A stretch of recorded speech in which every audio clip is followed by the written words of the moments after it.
தமிழக மக்கள் உங்கள் அனைவருக்கும் என்னுடைய வணக்கமும் என்னுடைய நன்றிகளும். குறிப்பா திருச்சி கிழக்கு தொகுதி மக்கள் உங்கள் அனைவருக்கும் என்னுடைய ஸ்பெஷல் வணக்கமும் ஸ்பெஷல் நன்றிகளும். இதை நான் ஏன் இப்படி சொல்றேன்னா, என்னை இப்போ பெரம்பூர் தொகுதி எம்எல்ஏன்னு தான் சொல்லுவாங்க. பட் ஆனால் அது எலெக்ஷன் கமிஷனோட அந்த சட்ட விதிகளுக்கு மட்டும்தான் அப்படி. ஆனால் என்னை பொறுத்த வரைக்கும், தமிழ்நாட்டை பொறுத்த வரைக்கும், தமிழ்நாட்டுக்கு எப்படி திருச்சி ஒரு இதயம் மாதிரியோ, அந்த மாதிரி என்னோட இதயத்துக்கு திருச்சி கிழக்கு தொகுதி மக்களும் ரொம்ப ரொம்ப ரொம்ப க்ளோஸ் தான். அதுல எந்த மாற்றமும் கிடையாது. சரிங்களா?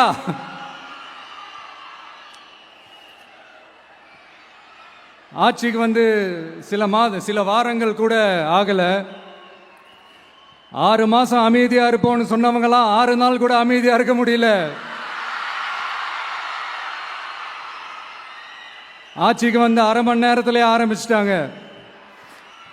பாவம், ஒரு கல்யாண வீட்டிலலாம் போய் புலம்பிட்டு இருக்காங்க.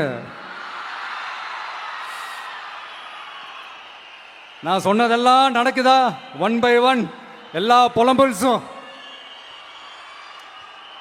அது மாதிரி இத்தனை வருஷமா மாத்தி மாத்தி உங்களை ஏமாத்திக்கிட்டு இருந்த இந்த 2 பேரையும் வேண்டாம்னு சொல்லி ஒதுக்கிட்டு உங்களுக்காக உண்மையா உழைக்க வந்த உங்க விஜய, உங்க அண்ணனை, உங்க தம்பிய முதல் அமைச்சரா இல்ல முதல் சேவகனா ஆக்கியிருக்கிறீங்க. தலை வணங்கி ஒட்டுமொத்த தமிழக மக்களுக்கும் இந்த நேரத்தில் என்னுடைய நன்றியை தெரிவிச்சுக்கிறேன்.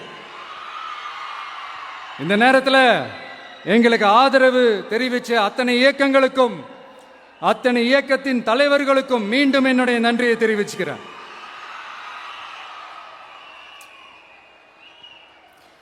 புரட்சி தலைவர் எம்ஜிஆர் அவர்களுடைய முதல் தேர்தலில் கூட இந்த அளவுக்கு ஒரு ஓட் பர்சன்டேஜ் வாங்கல அப்படின்ட்டு நிறைய பேர் சொன்னாங்க. ஆனா நீங்க டிவி கேட்க அவ்வளோ நீங்க ஆதரிச்சிருக்கிறீங்க. நான் எம்ஜிஆர் அவர்களோடலாம் நான் கம்பேர் பண்ணல. எம்ஜிஆர் தான். ஆனா நாம பெரியார், அண்ணா, எம்ஜிஆர் அவர்கள் வழியில ஒரு அன்பா உழைக்க வந்த உங்க விஜய், அவ்வளவுதான். 1977 நீங்க போடாத ஓட்ட 2026 நீங்க போட்டிருக்கிறீங்க. என்ன ஒண்ணு, இன்னும் கொஞ்சம் அதிகமா ஆதரிச்சிருந்தீங்கன்னா கொஞ்சம் நல்லா இருந்திருக்கும். பட் பரவாயில்ல, ஃபியூச்சர்ல வரப்போற எல்லா தேர்தலையும் உங்களுடைய முழு சப்போர்ட்டை என்னால் வாங்க முடியும்ன்ற அந்த ஒரு நம்பிக்கை இப்போ என் மனசுல ரொம்ப ஆழமா பதிஞ்சிருக்கு. ஏன்னா நீங்க அமைச்சு கொடுத்திருக்கிற இந்த ஆட்சியில எல்லா நன்மைகளையும் நீங்க கண்கூடா பார்க்க தான் போறீங்க அப்படின்ற அந்த கான்பிடன்ஸும் இப்ப என் மனசுல ரொம்ப ஆழமா பதிஞ்சிருக்கு. யார் எந்த நிலைமைக்கு எந்த பொசிஷன்ல போனாலும் இந்த கிண்டலும் கேலியுமா பேசுறது இருக்கத்தானே செய்யும்.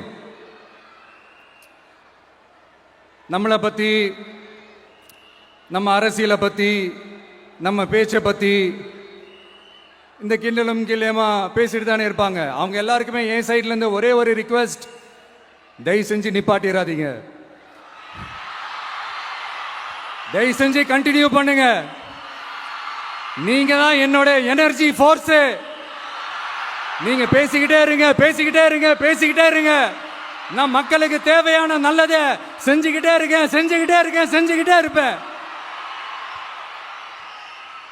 அடுத்து இப்ப நம்ம புதுசா அந்த சூட்லாம் போட்டு வரோம்ல, அதை பத்தி கூட நிறைய பேர், ஏன் நாமெல்லாம் கோட் சூட்லாம் போடக்கூடாதா?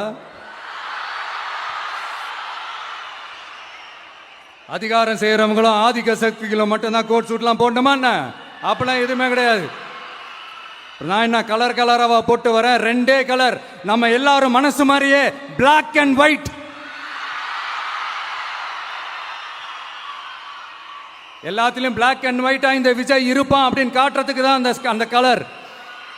அடுத்து அந்த பிளாக் கூட யாரை குறிக்கும் எதை குறிக்கும்ன்றது நான் சொல்லி தான் தெரியணும்னு அவசியம் இல்லை, அது உங்களுக்கே நல்லா தெரியும்.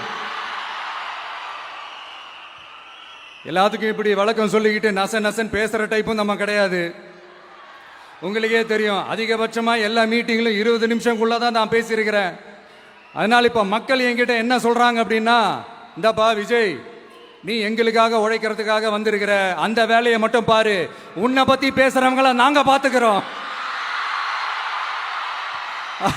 அப்படின்னு சொல்லிட்டாங்க. சரி, ஆனது ஆச்சு. இப்ப என்ன, உனக்கு எதிரிகளே இல்லையா அப்படின்லாம் கேட்டா, அப்படிலாம் நான் சொல்ல மாட்டேன், அப்படிலாம் நான் நினைக்கவும் மாட்டேன், அப்படி நினைக்கவும் கூடாது. இப்பவும் சொல்றேன், அரசியல் ரீதியா சொல்றேன், 2 பேருக்கு நடுவுல தான் போட்டியே. ஒன்னு இன்னொன்னு, எஸ், ஒன்னு டிவிகே, இன்னொன்னு டிஎம்கே.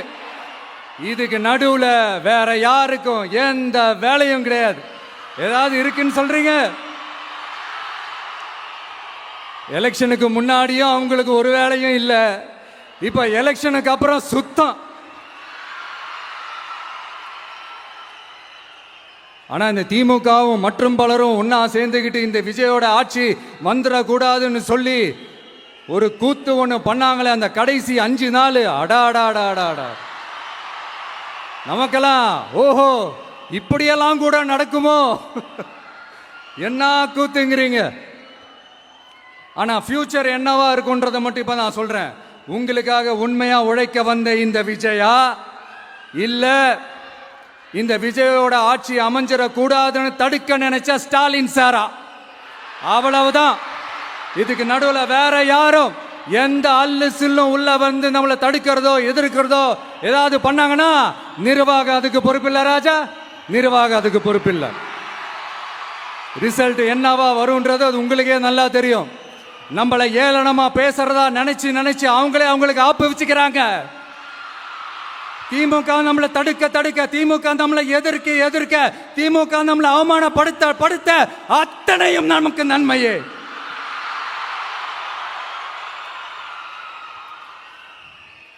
ஒன்று கவனிச்சிங்களா மக்களே, நம்ம ஆட்சிக்கு வந்ததுக்கு அப்புறம் ஒரு விஷயம் ஒன்று நடந்துகிட்டு இருக்கு.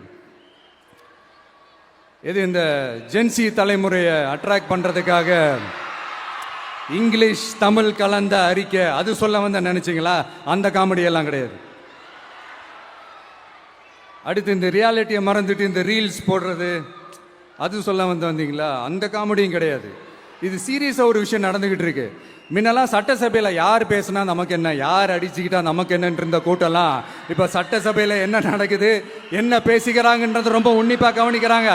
கவனிச்சிங்களா? திமுக ஸ்டைல்லே சொல்லணும்னா ரீல்ஸ் போட்ட கூட்டம்லாம் இப்ப நியூஸ் பார்த்துக்கிட்டு இருக்கிறாங்க. அதுல நமக்கு சந்தோஷம் தான், பெருமை தான். நம்மளுடைய யங்ஸ்டர்ஸ், நம்ம பெண்கள் எல்லாம் அந்த அரசியல் என்னன்னு தெரிஞ்சுக்கணும், அந்த அரசியல் என்னன்னு புரிஞ்சுக்கணும்னு அப்படி ஒரு விழிப்புணர்வு ஏற்பட்டிருக்கு. அதுல எங்களுக்கு சந்தோஷம் தான். இதெல்லாம் யாரால நடந்திருக்கின்றது நான் சொல்லிதான் உங்களுக்கு தெரியணும்னு அவசியம் இல்லை, அது உங்களுக்கே நல்லா தெரியும். இப்படிப்பட்ட நம்ம தெய்வங்களை, இப்படிப்பட்ட நம்ம மக்களை தற்குறின்றது இன்னமும் சொல்லிக்கிட்டு இருக்கிறாங்க. நான் காஞ்சிபுரத்தில் சொன்னதை தான் இங்க நான் திரும்பவும் ரிப்பீட் பண்றேன். நீங்க தற்குறின்னு சொன்னீங்களே, அவங்க தான் உங்களோட அரசியல் வாழ்க்கையே ஒரு கேள்விக்குறி ஆக்கி இருக்கிறாங்க. கேள்விக்குறி ஆக்கிட்டாங்க, இன்னமும் ஆக்க போறாங்க. அன்னைக்கு நான் சொன்னப்போ சிரிச்சவங்களாம் இன்னைக்கு என்ன பண்ண போறாங்களோ. உண்மையை சொன்னாதான் அந்த கூட்டத்துக்கு கசக்குமே. உண்மையிலே நீங்க மக்கள் மனசை புரிஞ்சு வச்சிருந்தீங்கன்னா நீங்க இப்படி மக்களை தப்பாவே பேசியிருக்க மாட்டீங்க. அது என்ன, அப்புறம் அரசியல் புரிதல் இல்லாம மக்கள் நமக்கு ஓட்டு போட்டுட்டாங்களாம். இந்த கவர்ச்சியில மயங்கி மக்கள் நமக்கு ஓட்டு போட்டுட்டாங்களா? நான் என்ன, சரி விடுங்க.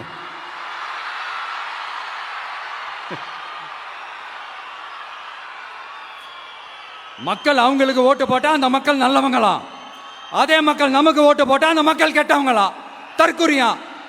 இதே மக்கள் தான் இத்தனை வருஷமா உங்களுக்கு ஓட்டு போட்டுட்டு இருந்தாங்க. உங்களுக்கு மட்டும் என்ன, வேற ஏதாவது பிளானட்ல இருந்து குதிச்சு ஓட்டு போட்டு போனாங்களா? தற்குறியாமா தற்குறி நல்லா வருது வேணான்னு பாக்குறேன். எங்க அண்ணன் விஜயகாந்த் அண்ணன் சொல்ற மாதிரி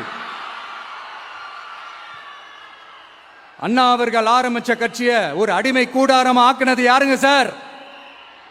இப்படி எல்லாம் ஆக்கிட்டு உண்மையை சொல்லு உடன்பிறப்பேவா. உங்களோட அந்த உண்மையான உடன்பிறப்புக்கெல்லாம் என்ன சொல்றாங்க தெரியுமா சார்? திமுக இப்படி ஆனதுக்கு காரணம், அந்த காரணத்தை வெளியிலலாம் போய் தேடாதீங்க, உங்க குடும்பத்துக்குள்ளேயே கேளுங்கிறாங்க. உங்களுக்காக மாடா உழைச்சி தேஞ்சு போய் கிடக்கிறோம். திமுக இப்படி ஆனதுக்கு காரணம் உழைக்காம சொகுசா இருக்கிற உங்க குடும்பத்துக்குள்ளேயே போய் கேளுங்கிறாங்க. ஒவ்வொரு திமுக தொண்டனும் அதை சொல்றாங்க. அதை புரிஞ்சிக்காம நம்மளையும் நம்ம மக்களையும் தப்பா பேசிக்கிட்டு, நீங்க மக்களை தப்பா பேசுனீங்கன்னா இந்த விஜய் வந்து கேள்வி கேட்பான், சும்மா இருக்க மாட்டான். இந்த விஜயும் தமிழ்நாட்டு மக்களும் வேறு வேறு இல்லை. இந்த விஜய் தான் தமிழ்நாட்டு மக்களோட ஒரு உண்மையான ஒரே பிரதிநிதி. இது இன்னைக்கும் சரி, நாளைக்கும் சரி, நாளன்னைக்கும் சரி, இதுதான் நிஜம். மறுபடியும் சொல்றேன், நமக்கும் மக்களுக்கும் இடையே இருக்கிற இந்த பூர்வ ஜென்ம பந்தத்தை, அந்த உறவை ஏதோ இந்த சதிகள் சூழ்ச்சிகள் பண்ணி யாராலையும் எதுவும் கெடுக்கவே முடியாது. கெடுக்க ட்ரை பண்ணீங்க நம்ம ஆட்சிக்கெல்லாம் வரதுக்கு முன்னாடி. என்ன சதிகள், என்ன சூழ்ச்சிகள், என்னென்னலாம் பண்ணி எப்படி எப்படியெல்லாம் தடுத்துடலான்னு. ஆனா இப்ப ஆட்சிக்கு வந்த இந்த சாமானிய மக்கள் ஆட்சியை நீங்க இந்த எதிர்கட்சியா இருக்கும் போது ஒன்று யூஸ் பண்ணுவீங்கல்ல, இந்த அறத பழைய டெக்னிக், அதெல்லாம் யூஸ் பண்ணி நம்மளையும் மக்களையும் பிரிச்சலாம்னு நினைச்சீங்கன்னா அது ஒரு காலம் நடக்காது. மக்கள்லாம் ரொம்ப தெளிவாயிட்டாங்க சார், ரொம்ப தெளிவாயிட்டாங்க. அதனால ஒரு ஆக்கப்பூர்வமான ஒரு எதிர்கட்சியா செயல்பட்டு மக்கள் மனசை வெல்ல பாருங்க. இந்த கடைசி லாஸ்ட் 1 மந்தா நடந்த ஒரு சில விஷயங்கள் உங்ககிட்ட நான் ஷேர் பண்ணணும்னு ஆசைப்படுறேன். இந்த 200 யூனிட் மின்சாரம், கட்டணமில்லா மின்சாரம் அறிவிச்சோம். அதில் ஆல்ரெடி இருந்த 100 யூனிட் திமுக கொடுத்தது கிடையாது. மேடம் ஜெயலலிதா மேடம் இருந்தப்போ செஞ்சுட்டு போனது. ஸ்டாலின் சார் பதவி போன அந்த கடுப்புல அறிக்கையா விட்டு தள்ளிக்கிட்டு இருக்கிறாரு. என்ன பண்ணீங்க உங்களுடைய ஆட்சியில? மக்கள் பணத்தை, டாஸ்மாக்ல இருந்து அடிச்ச அந்த பணத்தை, ஊழல் செஞ்ச அந்த ஃபைல க்ளோஸ் பண்றதுக்கு அலையா அலைஞ்சிங்க. ஆனா இந்த விஜய் மக்களுக்கு தொந்தரவா இருக்கிற அதே டாஸ்மாக க்ளோஸ் பண்ணா. விவசாயிகளோட அந்த கடனை தள்ளுபடி மேக்சிமம் இந்த 1 மந்த்ல என்ன செய்ய முடியுமோ அதை செஞ்சான். நீங்க தான் அந்த நிதி சம்பந்தமா இருக்கிற எல்லா கேட்டையும் லாக் பண்ணி வச்சுட்டு போயிருக்கிறீங்க. அதை சரி செய்ய வேணாமா? அதை ஒழுங்குபடுத்த வேணாமா? அதனால மறுபடியும் சொல்றேன், இந்த விஜய் பொய் சொல்லி ஏமாத்துறதுக்காகலாம் அரசியலுக்கு வரல. உங்க கூடவே நிக்கிறதுக்காக மட்டும்தான் அரசியலுக்கு வந்திருக்கிறேன். அதுல எந்த மாற்று கருத்துமே கிடையாது. கவலையப்படாதீங்க விவசாய பெருமக்களே. அடுத்து இந்த சட்டம் ஒழுங்கு, அது சரியில்லை இது சரியில்லைன்னு சொல்லி திமுகவும் மற்றும் பலரும் மாறி மாறி கூவுறீங்க. நான் ஒன்று கேட்குறேன், இந்த மாடல் அரசுன்னு சொல்றீங்களே, அதில் என்ன செஞ்சு வச்சுட்டு போயிருக்கீங்க? ஒரு ஊர் விடாம, ஒரு தெரு விடாம போதை பொருள் கலாச்சாரம் அப்படியே ஸ்ப்ரெட் ஆகி கொட்டி கிடக்குது. அது அப்பவே இனிஷியல் ஸ்டேஜ் அதை நீங்க கண்ட்ரோல் பண்ணியிருந்தீங்கன்னா இத்தனை பெண்களை இழக்க வேண்டிய ஒரு சூழ்நிலை ஏற்பட்டிருக்குமா? எல்லாத்தையும் பண்ணிட்டு பழிய தூக்கி ஏன் மேல போடுறாங்க.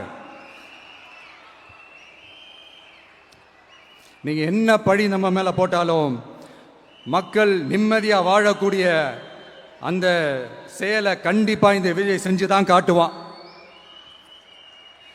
அதுக்காக தான் எஃபிஷியன்டான போலீஸ் ஆபீசர்ஸ் நான் அப்பாயிண்ட் பண்ணியிருக்கிறேன்.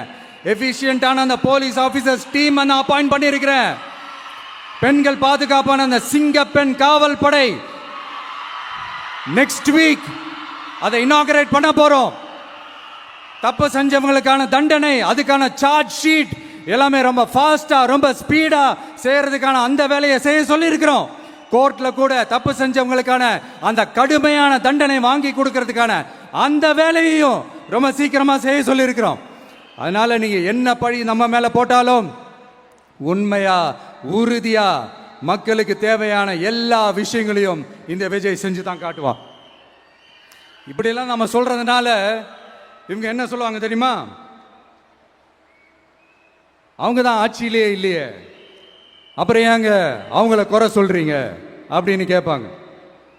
வேரில் வெந்நியை ஊற்றிட்டு போனவங்கள வெளிச்சம் போட்டு காட்டாமல் பின்ன வேற என்ன சொல்லுவாங்க? இதெல்லாம் மக்கள்கிட்ட நம்ம தெளிவாக எடுத்து சொல்லணும் இல்லையா? அதுக்காக தான் இதெல்லாம் சொல்லிட்டு இருக்கிறேன். நம்ம மக்களுக்காக இவ்வளோ வேலை பார்க்குறோம், ஆனால் இவங்க அதையெல்லாம் விட்டுட்டு குதிரை பேரம் பண்ணுறாரு, அது பண்ணுறாரு, இது பண்ணுறாருன்னு சொல்லிட்டு தப்பாக கதையெல்லாம் அடித்து விட்டுக்கிட்டு இந்த தீய சக்தியும் தீந்து போன சக்தியும் அதாங்க திமுகவும் மற்றும் பலரும் ஒன்னா சேர்ந்துக்கிட்டு திருட்டுத்தனமா யாருக்கும் தெரியாம ஒரு ஓரமா மூலையில உட்கார்ந்துட்டு பேரம் பேசி கூட்டு சேர்ந்து ஆட்சி அமைச்சு கொள்ளையடிக்க திட்டம் போட்டாங்க. அது ஏன் தெரியுமா? உங்களோட இந்த டிவிக்கு ஆட்சி அமைஞ்சா அவங்க பொழப்பே போயிடும். அந்த கொள்ளையடிக்கிறது, லஞ்சம், ஊழல் எல்லாமே கத்தம் கத்தம். அதான் இந்த காரணம். அடுத்து ஸ்டாலின் சார், திமுக வந்து இப்போ தீய சக்தி மட்டும் இல்ல, மக்களை விட்டு ரொம்ப தூரமா போன தூர சக்தி, ஓர சக்தி, கோர சக்தி, பார சக்தி. நீங்க எப்போ இந்த தீந்து போன சக்தியோட நீங்க கூட்டு சேர்ந்துக்கிட்டு ஆட்சி அமைக்கணும்னு நினைச்சீங்களோ அப்பவே இந்த திமுக தூர்ந்து போன சக்தியாகவும் ஆயிடுச்சு. நீங்களாம் நம்மளை பத்தி அவதூறு பேசலாமா சார்? இது நியாயமா? மக்களை இவ்வளவு பெரிய மக்கள் சக்தி நம்மளோடு இருக்கும் போது நமக்கு எதுக்கு வேற அரசியல்? எலெக்ஷன்ல 50-60 வருஷமா இருந்த சாதிய உடைச்சிருக்கிறோம், மதத்தை உடைச்சிருக்கிறோம், காசு கொடுத்து ஓட்டு வாங்கறத உடைச்சிருக்கிறோம். நாம எது செஞ்சாலும் கான்ஸ்டிடியூஷன்ல தான் செய்வோம். நாம சிங்கிள் மெஜாரிட்டி வாங்கி இருந்தாலும் நம்மள நம்பி முறையா கூட்டணியில கட்சியில ஆதரிக்க வர்றவங்களை அரவணைச்சு தான் இருப்போம். நான் இப்பவும் மீண்டும் டிக்ளேர் பண்றேன், டிவிகே ஆட்சி எந்த பாகுபாடும் இல்லாம எல்லாருக்குமான ஒரு ஆட்சியா தான் இருக்கும். அதுல எந்த மாற்றமும் கிடையாது. ஸ்டாலின் சார் மாதிரி ஊசலாட்டம் இருக்கவே இருக்காது. மதச்சார்பற்ற கொள்கையில சமரசமே இல்லை. மாநில உரிமைகள்ல விட்டு கொடுக்கவே மாட்டோம். நதி நீர் உரிமைகளை விட்டு கொடுக்கவே மாட்டோம். சமூக நீதி, சம நீதிய, சமத்துவ நீதிய ஒரு நாளும் விட்டு கொடுக்கவே மாட்டோம். அதனால திருச்சி கிழக்கு தொகுதி மக்களே, தமிழ்நாட்டில் இருக்கிற 234 தொகுதியும் நம்ம தொகுதி தான். அதுல எந்த கட்சி ஜெயிச்சிருந்தாலும் அது நம்ம தொகுதி தான். பெரம்பூரா இருக்கட்டும், திருச்சி கிழக்கா இருக்கட்டும், எனக்கு 2 கண்கள் மாதிரி. அதுலயும் திருச்சி கிழக்கு என் செல்ல புள்ள மாதிரி. அதனால வரப்போற இடைத்தேர்தல்ல உங்க வீட்டில் இருக்கிற ஒருத்தரை, உங்கள ஒருத்தரை தான் வேட்பாளரா நிக்க வைக்க போறோம். நீங்க எப்படி இந்த விஜய்க்கு ஆதரவு கொடுத்து ஓட்டு போட்டு ஜெயிக்க வச்சீங்களோ அதே மாதிரி வரப்போற இடைத்தேர்தல்ல உங்களுடைய அந்த வேட்பாளரையும் ஜெயிக்க வைப்பீங்கன்ற அந்த ஒரு நம்பிக்கை நான் முழுமையாக தான் நம்புறேன். உங்களுக்காக உழைக்க வந்திருக்கிறேன். உங்களுக்காக எல்லா விஷயத்தையும் நான் பார்த்து செய்வேன். ஊழல் இல்லாத, லஞ்சம் இல்லாத ஒரு ஆட்சியை நான் கொடுப்பேன். I understand. ஒரே நாள் அது நடக்காததான், மேஜிக் இல்ல. பட் ஒரு நாள் அதை நான் நடக்க வைப்பேன். எனக்கு இப்ப வேற எந்த வேலையும் இல்லை உங்களுக்காக உழைக்கிறத தவிர. என் கடன் இனி என் மக்களுக்கு பணி செய்து கிடைப்பதே. மீண்டும் என்னை ஜெயிக்க வச்ச தமிழக மக்களுக்கும் திருச்சி கிழக்கு தொகுதி மக்களுக்கும் மீண்டும் என்னுடைய நன்றியை தெரிவிச்சுக்கிட்டு கான்பிடண்டா இருங்க, நல்லதே நடக்கும், வெற்றி நிச்சயம். மீண்டும் சந்திக்கும் வரை நன்றி, வணக்கம்.